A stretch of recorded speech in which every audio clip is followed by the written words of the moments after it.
Malalim na ang gabi at tahimik na naglalakad ang isang binata sa kahabaan ng Balete Drive.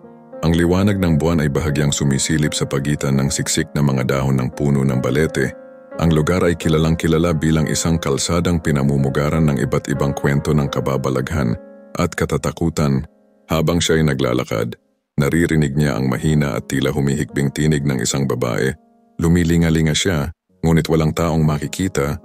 Ang hangin ay biglang nagbago.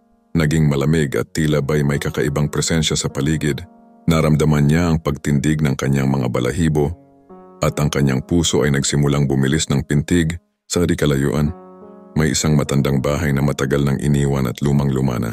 Dito sa lugar na ito madalas ikwento ng mga taga-roon ng tungkol sa isang babaeng nakaputi na nagpapakita sa mga nagdadaan. Sinasabi ng ilan na ito ay multo ng isang dalagang inabandona at pinatay sa lugar na iyon mga dekada na ang nakalilipas. Tuloy-tuloy ang kanyang paglakad kahit nanginginig na sa takot. Bigla siyang napahinto sa kanyang harapan. Sa gitna ng kalsada ay biglang sumulpot ang figura ng isang babae. Nakaputing damit ito at nakatungo ang ulo. Hindi kita ang mukha. Siya ay hindi makagalaw, tila ba nakatanikala sa kinatatayuan. Ang oras ay tila bumagal at ang paligid ay naging napakatahimik. Makalipas ang ilang segundo na tila isang walang hanggang sandali. Ang babae ay dahan-dahang nag-angat ng ulo. Ang kanyang mga mata ay wala sa tamang pwesto at tila puno ng puot at pagdurusa. Hindi na nakayanan ng binata ang kanyang takot at siya ay biglang tumakbo pabalik kung saan siya nagmula. Pakiramdam niya ay hinahabol siya ng malamig na hanging sumasalubong sa kanya.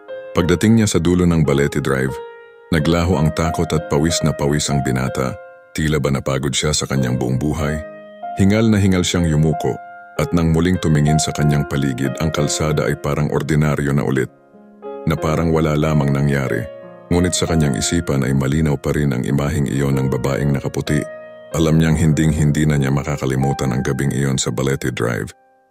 Ang kwento ng Balete Drive ay isa lamang sa maraming alamat na nagpapakita ng ating takot sa hindi maipaliwanag. Ipinapasa ito sa bawat henerasyon. Nagiging bahagi ng ating kultura at nagiiwan ng marka sa ating mga isipan.